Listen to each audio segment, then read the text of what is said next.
Olá, turma, tudo bem com vocês? Na aula de hoje, nós iremos começar a estudar sobre o sistema nervoso, com ênfase no sistema nervoso periférico. Porém, eu vou dividir essa aula de sistema nervoso periférico em duas, porque senão vai ficar muito conteúdo e vai ficar um pouco cansativo. Então, vamos começar.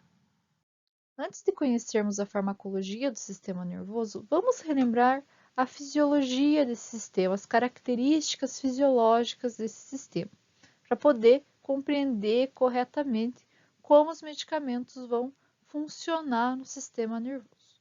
Então, primeiramente, uma das funções, né, do sistema nervoso é receber informações de diferentes órgãos. Outra, determinar a resposta a ser executada pelo corpo.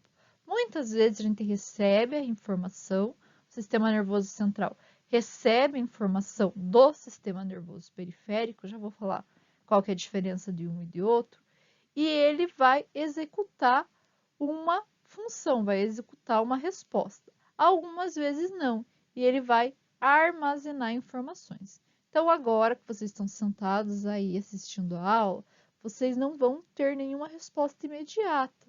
Vocês estão armazenando as informações para usar posteriormente.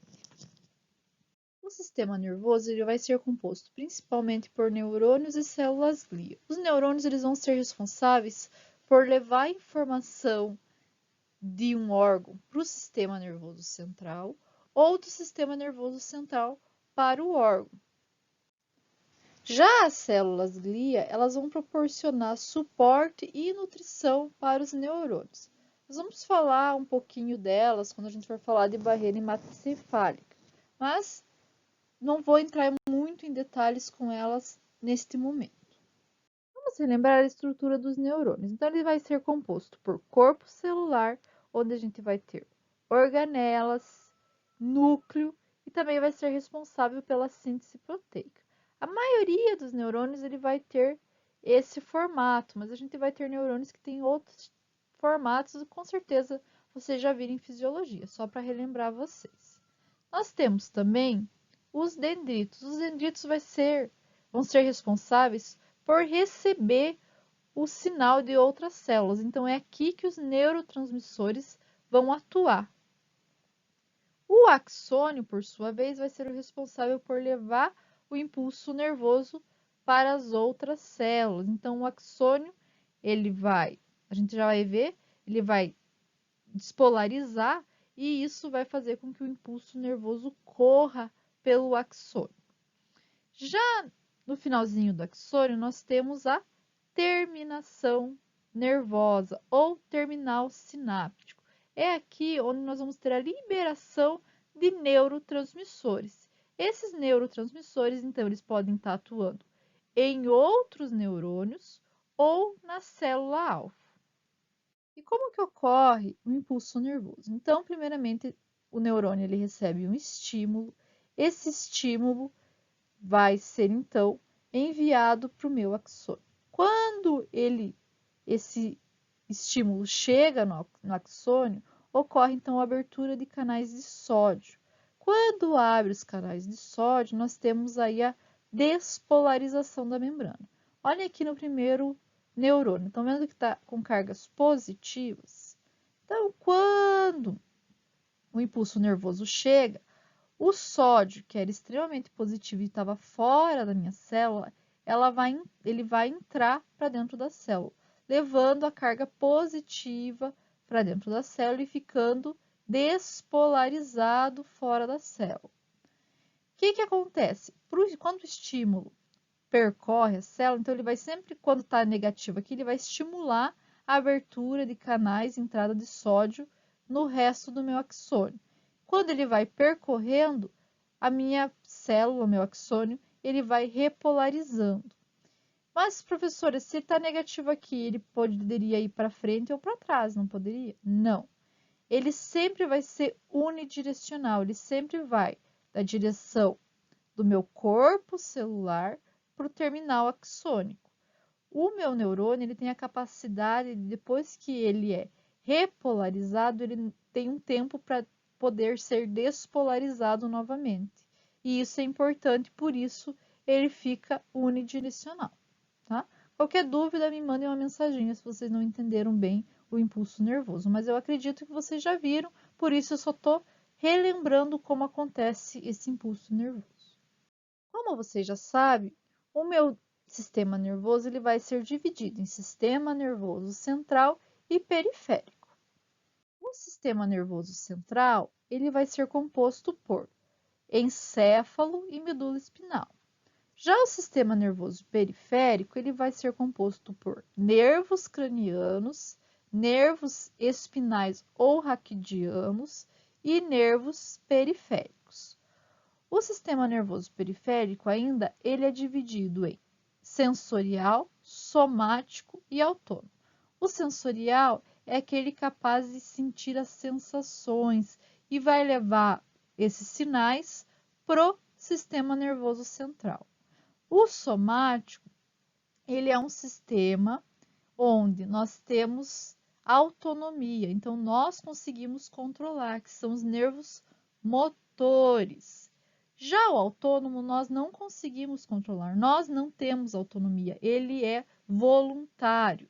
E esse sistema voluntário, ele vai ser dividido em parasimpático, simpático e sistema nervoso entérico. Então, vamos começar falando do sistema nervoso sensorial. Esse sistema nervoso sensorial, ele vai sentir as experiências sensoriais e vai levar o sinal aí para o meu sistema nervoso central, onde ele vai fazer ou armazenamento de informação ou então a resposta motora. Então, olhem aqui, nós temos algumas células responsáveis aí por sentir a parte sensorial. Por exemplo, temos terminações nervosas que vão sentir calor e frio lá na nossa pele.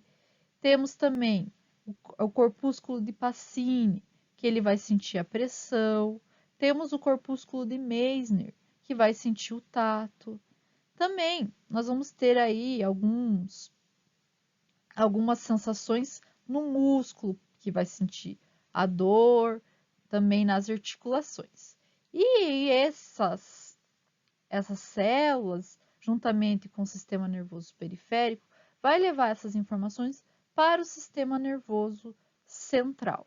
E lá, essas informações elas vão ser processadas e podem ser armazenadas. Sistema nervoso central a gente vai falar numa próxima aula com mais detalhes, só para vocês saberem como funciona aí o sistema sensorial.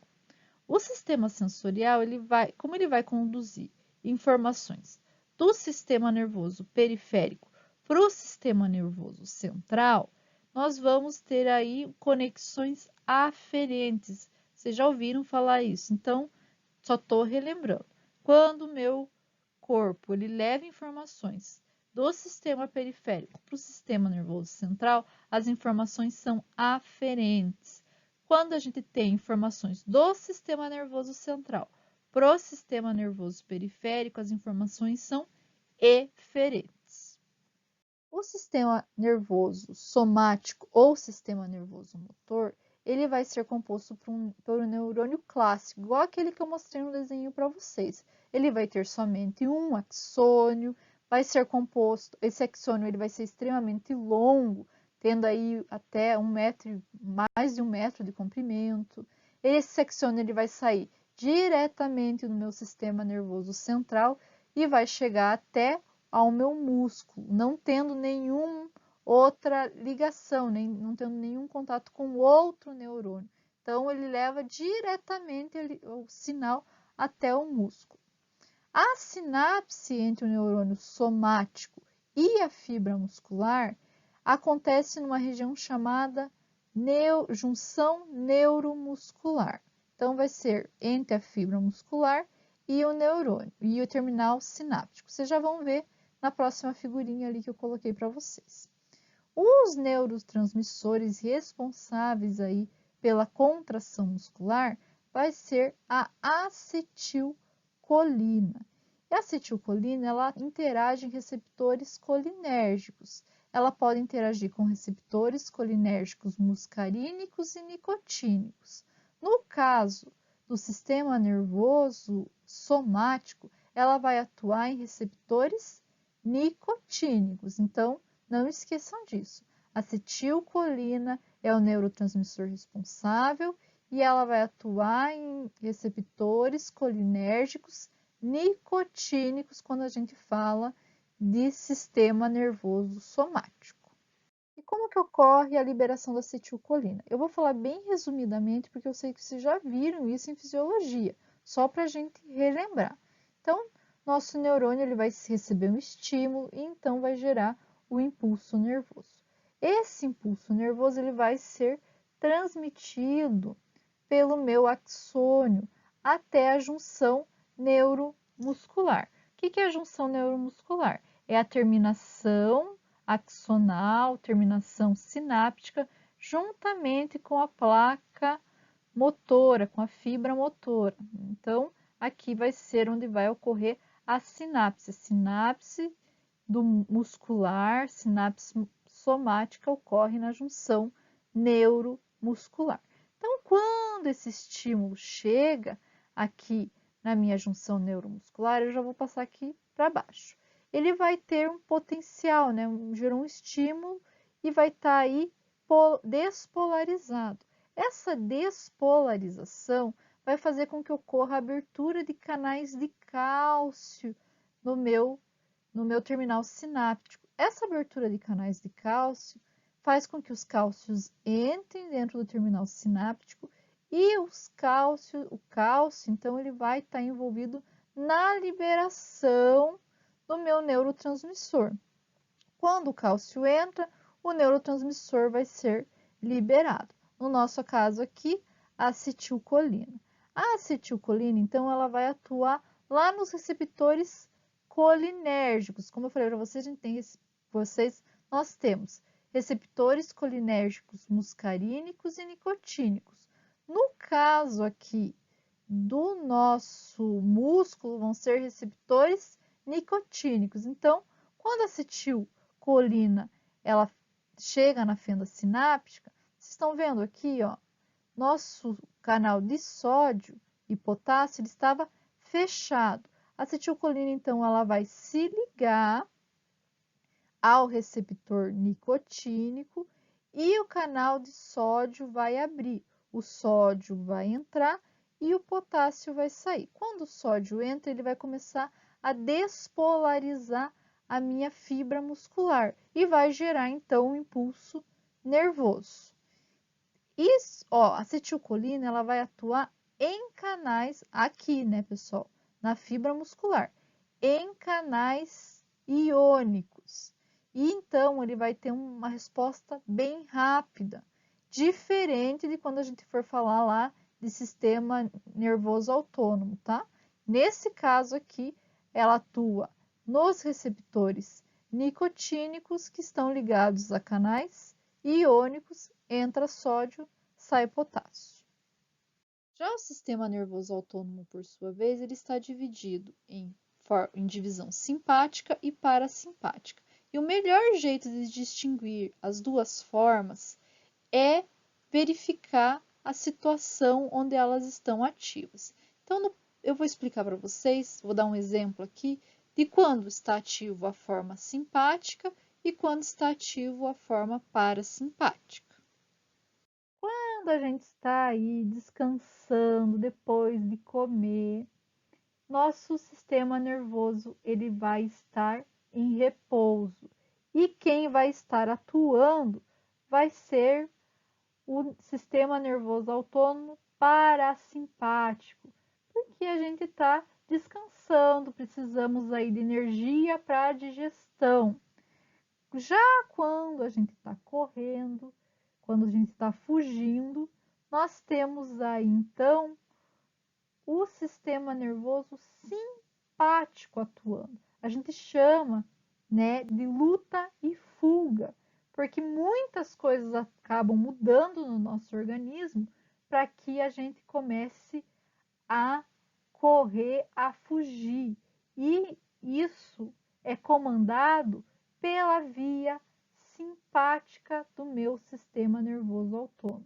Quando a gente está descansando, o que vai estar atuando é a via parasimpática. O sistema nervoso autônomo ainda ele consegue regular a contração e relaxamento da musculatura lisa, todas as excreções endócrinas, batimentos cardíacos e metabolismo energético. Então, é de responsabilidade desse sistema nervoso. Vamos ver as alterações fisiológicas nos órgãos quando o sistema nervoso simpático e o parasimpático estão ativos. Então, lembrando lá, o sistema nervoso autônomo parasimpático luta e fuga. Então, pensem, o que eu preciso para correr e fugir, né? Então, o que os órgãos vão fazer, quais são as modificações que vão ocorrer nos órgãos para que eu consiga correr e fugir. Então, vamos começar aqui pelos nossos olhos. A primeira coisa que vai acontecer vai ser dilatação da pupila ou midríase, para que eu consiga enxergar melhor, digamos assim. Já nas glândulas salivares, vai aumentar a secreção de muco e enzimas. No coração, a gente vai precisar com que o batimento cardíaco aumente para melhor circulação do sangue. Então, vai ter um aumento da frequência cardíaca e da contratibilidade cardíaca. Então, o batimento ele vai ser mais forte. Nas vias aéreas, no pulmão, nós vamos ter um relaxamento das vias aéreas, para que o pulmão consiga expandir melhor, ter maior quantidade de ar durante a respiração, tá? Então, é extremamente importante esse relaxamento, porque a gente precisa de muita quantidade de oxigênio na nossa luta ou fuga. Em relação ao fígado, eu já falei que ele libera glicose, mas tanto o fígado quanto o estômago e o intestino, eles vão inibir aí a digestão. Então, não vai ter mais digestão, porque não é importante. Lembrando, quando a gente pensa em luta e fuga, todo o nosso sangue ele vai ser encaminhado para regiões importantes, como perna, braço, né? Para tentar correr, fugir, lutar. Então, ele não vai mandar sangue para essa região, então vai diminuir, aí vai inibir a secreção. E essa diminuição também vai ter diminuição de insulina, de enzimas que auxiliariam na digestão do alimento. Em relação aí à minha urina, ao rim, desculpa, ao rim, nós vamos ter um aumento da secreção de renina. Vocês já viram isso? A renina ela vai estar diretamente ligado com a pressão arterial e quando ela é liberada ocorre vasoconstrição. Então vai acontecer aqui também vasoconstrição. Vai ter um relaxamento na minha bexiga, então ela não vai estar contraída como normalmente, ela está um pouquinho mais contraída. Nesse momento ela vai estar relaxada para tentar não liberar a urina, né? Para a urina ficar contida no local, para a gente não acontecer, por exemplo, né? De fazer xixi enquanto você está correndo ou fugindo. Em relação ao pênis, nós vamos ter indução da ejaculação. E ao útero, nós vamos ter estimulação da contração uterina. Já em relação ao meu sistema parasimpático, lembra, ele vai estar em repouso. Então, ele não vai estar querendo lutar e fugir, ele vai querer estar calmo. Então, ele não precisa de muitas coisas. E esse sistema nervoso parasimpático, vou abrir um parênteses aqui, ele vai estar mais ativo quando a gente fala de digestão. Por isso que quando a gente come depois do almoço ou depois de uma refeição grande, a gente tem preguiça, porque nós não queremos pensar, o sangue está todo na área do intestino para poder fazer a digestão, a área de estômago e intestino, né? O meu organismo está reservando todas as forças para digestão. Então, os olhos vai ocorrer midríase da pupila, que é a constrição, né, da pupila. As glândulas salivares vão estar tendo secreção aquosa. Tem redução da frequência cardíaca, então o coração vai estar mais calmo, né? Não precisa bater com tanta velocidade. O pulmão ele vai estar em constrição, porque também não precisa mais de tanto oxigênio para o meu organismo. E em relação à minha parte digestiva, ela vai estar totalmente ativa. Então, vai ter aumento da secreção da bile, aumento da motilidade, né, da bile pelo fígado, aumento da motilidade e secreção do estômago e do intestino, aumento na liberação de enzimas e insulina pelo pâncreas.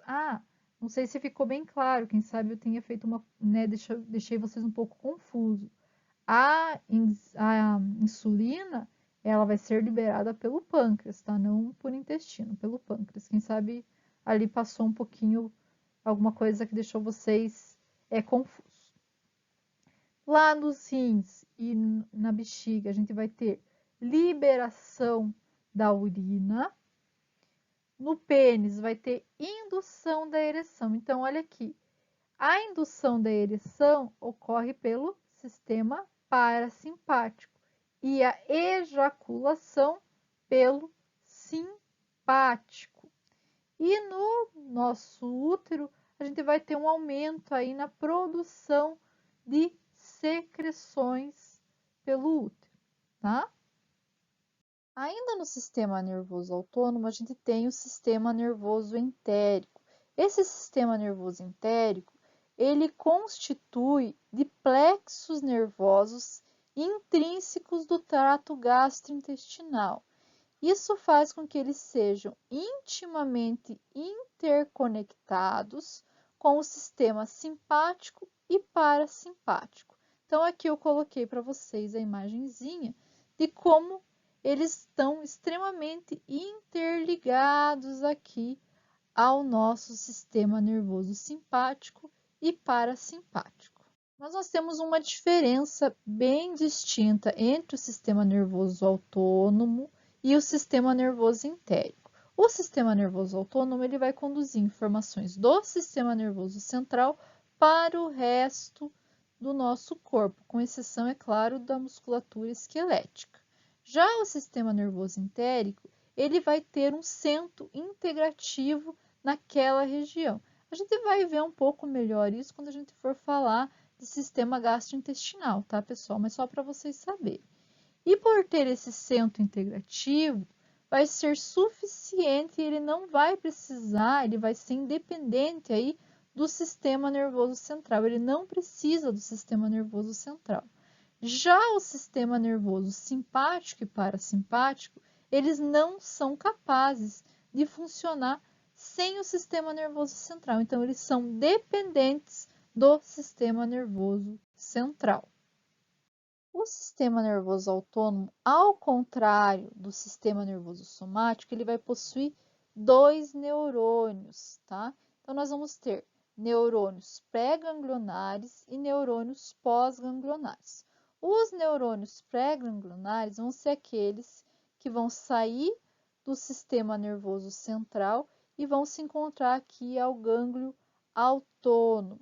Já os pós-ganglionares vão ser os que estão saindo do gânglio autônomo e indo até o tecido alvo. Os neurônios autônomos simpático e parasimpáticos, eles vão se diferenciar anatomicamente em relação ao local de ação, local de origem do sistema nervoso central, localização dos gânglios e em relação às suas vias. Em relação ao local de origem do sistema nervoso central, o simpático, os neurônios estarão saindo do segmento torácico, lombar e da medula espinal. Já o parasimpático, eles vão estar saindo do tronco encefálico, segmentos sacrais da medula espinal. Já a localização dos gânglios no simpático, eles vão ser próximos à medula espinal. Já no parasimpático, eles vão estar próximos ao órgão-alvo. E em relação às vias, o simpático, os neurônios pré-ganglionares, eles são curtos e os pós-ganglionares longos. Por quê? O segmento, ele vai estar, os gânglios, desculpa, eles vão estar bem próximos à medula. Então, eles vão precisar aí de pós-ganglionares longos, porque são depois dos gânglios, lembrem-se lá. Já no parasimpático, como os gânglios eles estão próximos aos órgãos-alvos, então os neurônios pré-ganglionares eles vão ser longos e os pós-ganglionares curtos. Vamos voltar naquela figura que a gente viu anteriormente. Então aqui, olha os nossos gânglios no simpático. Eles estão bem próximos à medula espinal. Então aqui os nossos segmentos pré-ganglionares eles vão ser mais curtos e os pós mais compridos. Os neurônios pós-ganglionares vão ser mais compridos. Já no simpático, os gânglios eles estão bem próximos à célula. Tem uns aqui que não estão aparecendo, porque senão a figurinha fica muito estranha, mas eles estão bem próximos à célula, não sei se vocês conseguem ver. E isso faz com que os neurônios pré-ganglionares eles sejam mais compridos, enquanto os pós-ganglionares eles sejam mais curtos. Em relação ao local, né, vocês conseguem ver que os nossos neurônios simpáticos eles vão estar mais aqui na medula torácica. Já aqui nós vamos ver que nos parasimpáticos eles vão sair mais do nosso tronco encefálico e também aqui da região sacral aqui da medula. Outra diferença entre a via simpática e parasimpática são os neurotransmissores. Então, no sistema nervoso autônomo, quando a gente fala de neurônios pré-ganglionares, tanto a via simpática quanto a parasimpática, ela vai liberar acetilcolina. E os receptores aqui são receptores colinérgicos nicotínicos. Não esqueçam disso. Então, a acetilcolina, ela sempre vai atuar em receptores colinérgicos. Podem ser nicotínicos ou muscarínicos, mas nesse caso são os nicotínicos. Quando a gente fala de vias simpáticas pós-ganglionares, ele vai liberar lá na célula-alvo noradrenalina, tá? Então, a via simpática pós-ganglionar libera noradrenalina e os receptores da célula-alvo são receptores adrenérgicos. Então, a noradrenalina vai atuar em receptores adrenérgicos. Em relação à via parasimpática, os pós-ganglionares também vão liberar acetilcolina. Então, a acetilcolina na célula-alvo vai atuar nos receptores colinérgicos muscarínicos. Então, a via parasimpática, em sua maioria, vai atuar somente com neurotransmissor acetilcolina, enquanto a simpática ela vai ter acetilcolina no pré-ganglionar e noradrenalina no pós-ganglionar. Mas sempre acontece assim, professora? Não, não é sempre que isso acontece.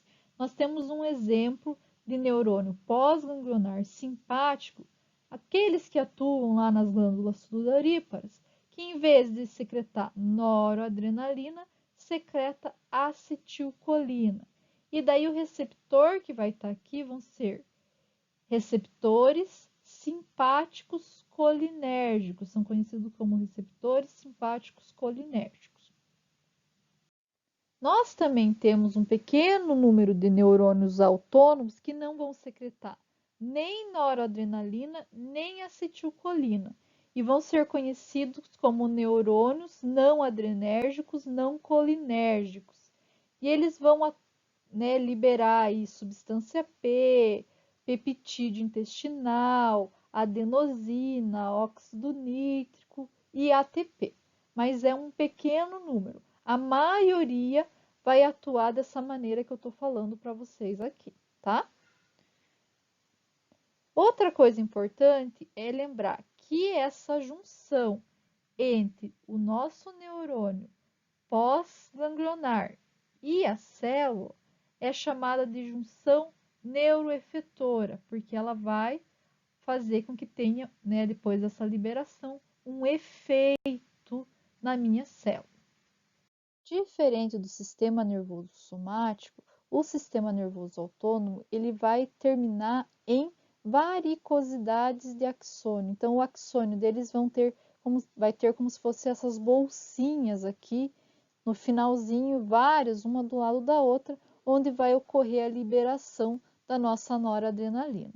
Então, ou da acetilcolina, né? Dependendo aí de qual, se é simpático ou parasimpático. Então, o que acontece? Ocorre aí a potencial de ação chega no local, ocorre a abertura dos canais de cálcio e liberação da noradrenalina ou da acetilcolina, que vão atuar a noradrenalina em receptores adrenérgicos e a acetilcolina em receptores colinérgicos. E para retirar essa noradrenalina daqui, o organismo ele faz difusão para longe, onde ele pode ir para outra célula, ou transporta ele novamente para dentro da célula, onde ele vai ser degradado por uma enzima específica. No caso da noradrenalina, vai ser degradado pela MAO, que é a monoaminoxidase, e a acetilcolina pela acetilcolinesterase. Então, dependendo de qual célula vai ser, de qual neurotransmissor, vai ser mais ou menos assim que ocorre. Eu não vou entrar em detalhes, porque como eu falei para vocês, eu sei que vocês já viram isso em fisiologia, só para vocês relembrarem. Eu coloquei aqui essa figura para mostrar para vocês a diferença da via motora somática e das vias autônomas. Na via somática, o nosso neurônio ele sai do sistema nervoso central e vai até a junção neuromuscular, sem ter mais nenhum outro neurônio aí fazendo sinapse. E lá ele então libera seu neurotransmissor, que no caso é acetilcolina, nos receptores nicotínicos e faz aí o efeito de contração no músculo. Já na via autônoma, a gente vai ter a parasimpática e a simpática. Na parasimpática, o neurônio pré-sináptico ele vai ter um axônio mais longo até chegar... Pré-sináptica não, gente, desculpa. Pré-ganglionar vai ter um axônio mais longo até chegar ao gânglio e o pós-ganglionar ele vai ser menor até chegar ao músculo álvulo, até o local, a célula alvo. Já na via simpática, o neurônio pré-ganglionar ele é menor e o pós-ganglionar maior. Lembrando aqui, tanto o gânglio da via sináptica, como da simpática, como da parasimpática, ela vai liberar acetilcolina.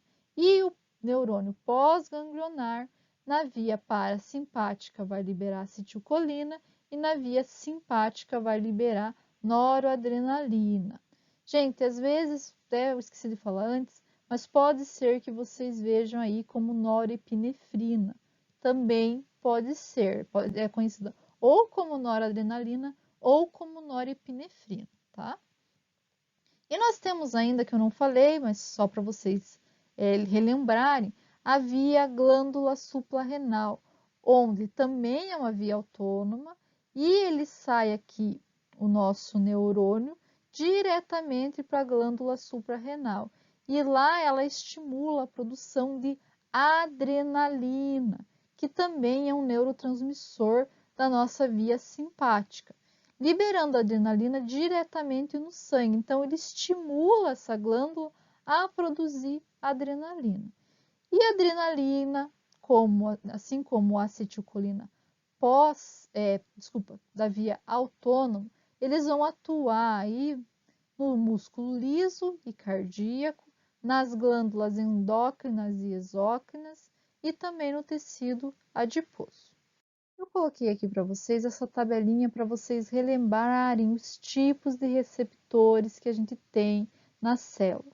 Porque quando a gente fala de receptores colinérgicos e receptores adrenérgicos, a gente tem mais de um tipo, por isso que tem efeitos diferenciados. Às vezes a gente pensa assim, mas só tem 3 neurotransmissores praticamente, os que são mais utilizados, a gente já vai ver que existem mais, mas só tem 3 neurotransmissores e tem tanto efeito, assim, tanto efeito diferente no organismo?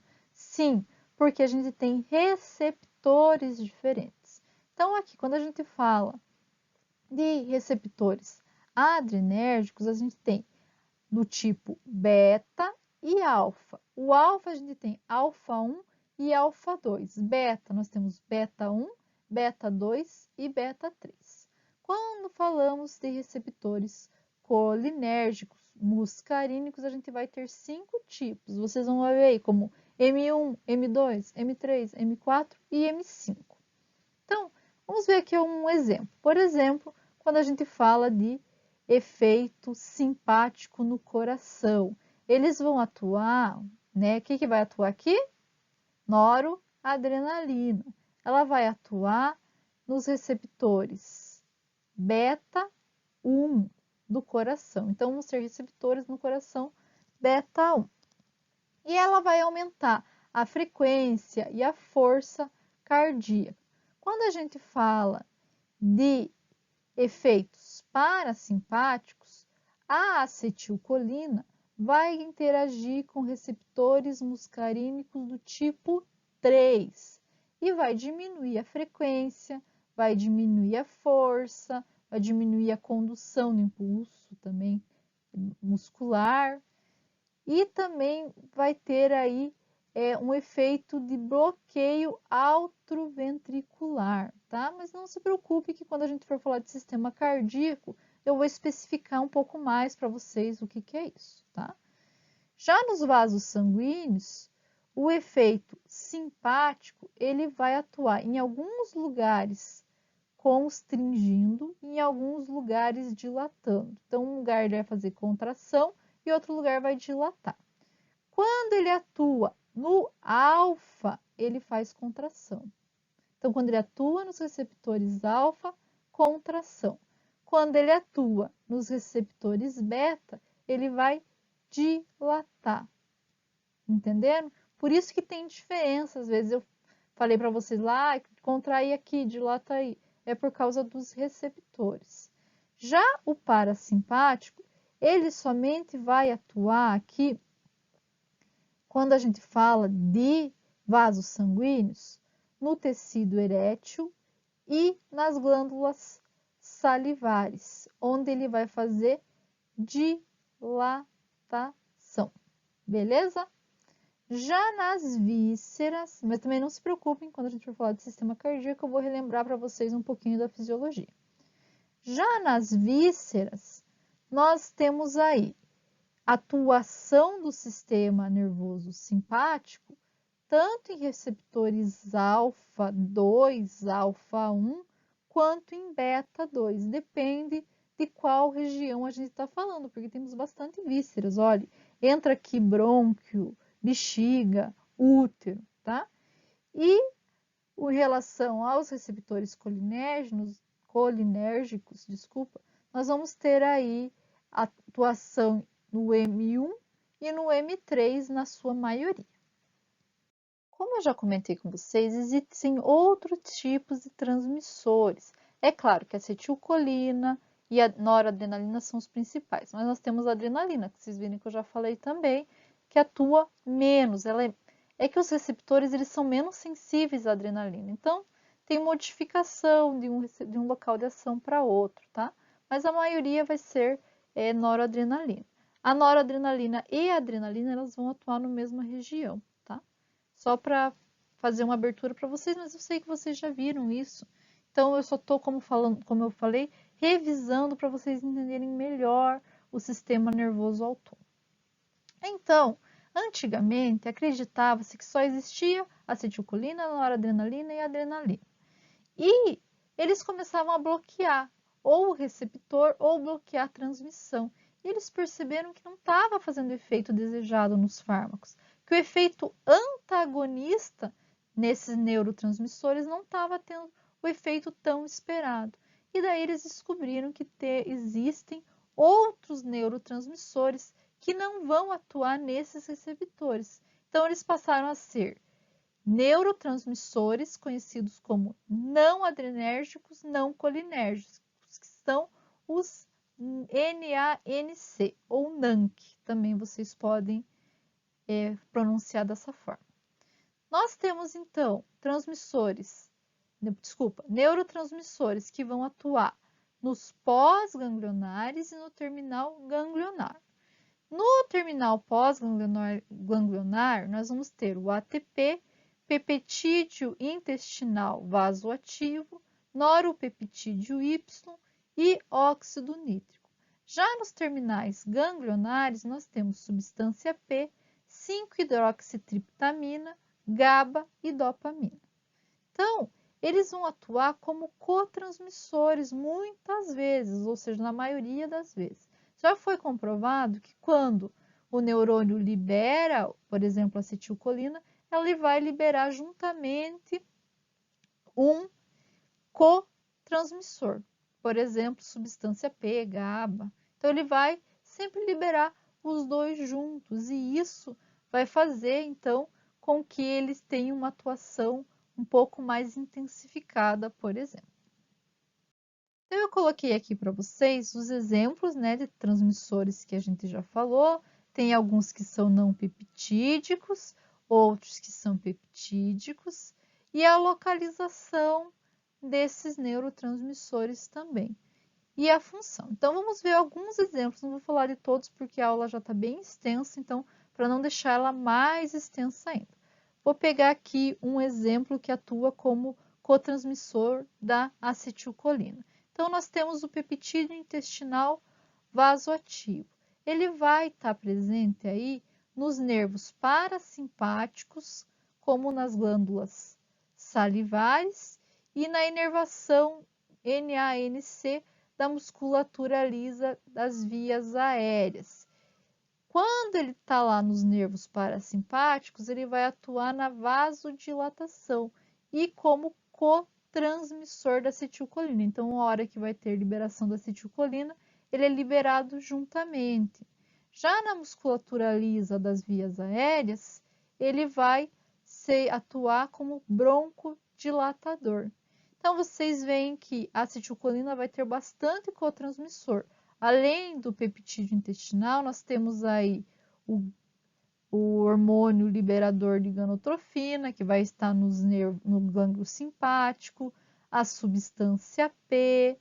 Então, a maioria deles vai estar ligado à acetilcolina, beleza? Para finalizar a nossa aula, nós vamos falar sobre modulação pré-sináptica e pós-sináptica. O que é a modulação? A modulação é o estímulo da liberação de neurotransmissor ou o fim dessa liberação. Então, uma substância ela pode estimular com que eu continue liberando esse neurotransmissor ou ele cessa essa transmissão. O que acontece? Geralmente, nas terminações pré-sinápticas, o nosso neurônio ele vai ser sensível à substância transmissora e também às substâncias produzidas pelo tecido. Quando a gente fala de substância transmissora, uma coisa vocês têm que ter em mente, que nas terminações nervosas noradrenérgicas e colinérgicas, elas vão ter receptores bem próximos, elas vão estar bem próximas uma das outras. Um exemplo que eu coloquei aqui para vocês é quando a gente fala da liberação de adrenalina e noradrenalina. Quando ocorre uma liberação muito grande dessas duas substâncias lá nas terminações simpáticas, ela pode inibir a liberação de acetilcolina, porque como esses terminais estão bem próximos uns dos outros, ele pode inibir o efeito, inibir a transmissão do outro neurotransmissor. E isso é essencial, porque se tivesse a liberação dos dois ao mesmo tempo, não teria ação, né? Porque um ia estimular o batimento cardíaco, outro ia diminuir o batimento cardíaco. Além de não ter ação, poderia ter aí um colapso do sistema. Nós temos ainda, através da modulação pré-sináptica, interações heterotrópicas, onde, como a gente já até falou um pouquinho no slide anterior, um neurotransmissor inibe o outro neurotransmissor. isso acontece sempre em vias distintas. Por exemplo, o simpático vai inibir o parasimpático. Nós temos, por exemplo, aqui, a noradrenalina, ela inibe a liberação de acetilcolina, e a acetilcolina inibe a noradrenalina. São recíprocas as inibições. E isso ocorre não em todos os órgãos, mas ocorre principalmente no coração. A outra interação é homeotrópica, onde lá no terminal pré-sináptico, o próprio neurotransmissor ele vai se ligar a uma região chamada autorreceptor. Quando ele se liga lá, ele inibe com que a célula nervosa, a terminação nervosa, continue liberando neurotransmissor do seu tipo. Então, ele inibe ele mesmo. Então, é uma autoinibição. E nós temos ainda a inibição dos canais de cálcio ou a abertura dos canais de potássio. Quando ocorre a abertura dos canais de potássio, a nossa célula ela começa a se repolarizar. Quando ela se repolariza, os canais de cálcio, então, eles são fechados. E então, quando o cálcio não entra mais dentro da célula, ele também não vai mais liberar neurotransmissores. Quando a gente fala de modulação pós-sináptica, vão ser mediadores químicos que vão agir pós-sinapticamente, ou seja, em neurônios, células musculares lisas, células musculares cardíacas, por exemplo. E ele vai alterar a excitabilidade ou o padrão de descarga espontâneo. Então, ele vai gerar aí uma alteração no funcionamento dos canais de cálcio e potássio, para que não ocorra estabilidade e também para que não ocorra aí a liberação de segundos mensageiros. Lembrando lá que quando a gente fala de receptores pós-sinápticos nas nossas células lisas, a maioria, quase todos, vão atuar sobre a proteína G. Então, atuam sobre receptores acoplados à proteína G. Então, eles precisam desse segundo mensageiro.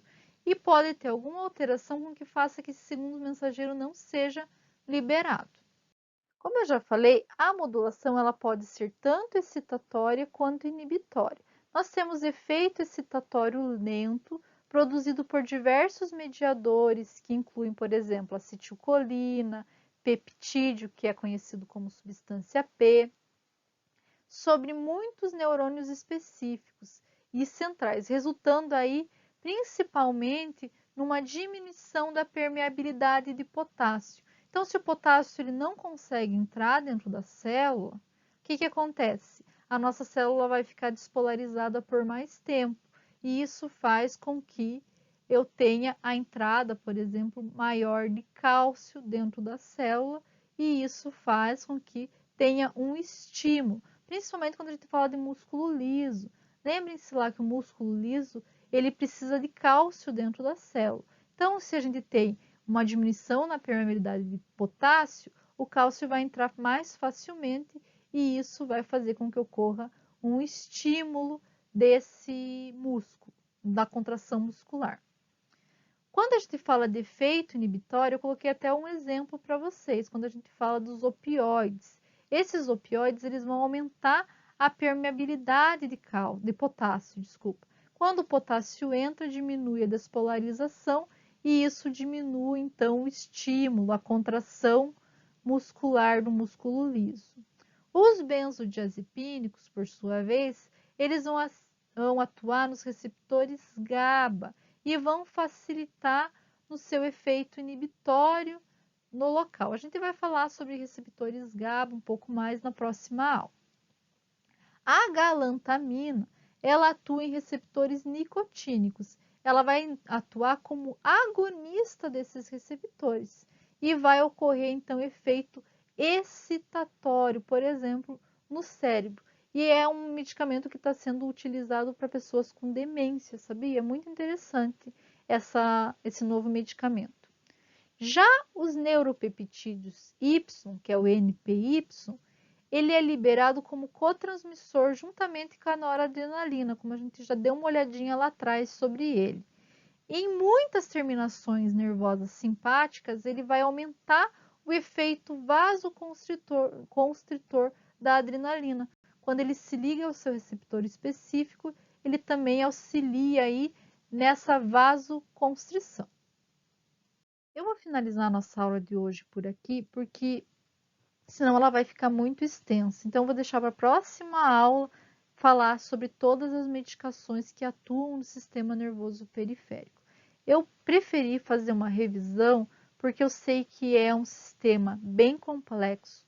Então, a gente precisa entender como ele funciona para depois saber como os medicamentos vão funcionar nesse sistema. Deem uma olhada no caderno do ano passado de vocês sobre fisiologia, que eu tenho certeza que tem muito mais detalhe no caderno, tem muito mais coisa que foi realmente só uma revisão. Qualquer coisa, me mande uma mensagem para retirarem dúvidas. E estou, claro, sempre à disposição. Não fiquem com dúvidas sobre esse sistema, porque ele é extremamente importante.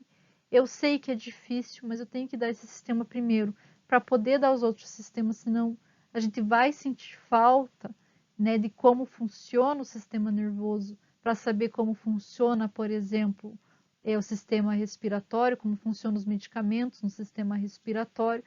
Tudo depende, né, praticamente, do sistema nervoso central e do sistema nervoso periférico. Então, por isso, eu dei mais ênfase em começar a falar do sistema nervoso periférico e dei bastante ênfase aí na fisiologia. Qualquer dúvida, como eu falei, me mandem mensagem, me mandem e-mail. Eu espero aí que vocês tenham um bom estudo e um bom final de semana. Um abraço.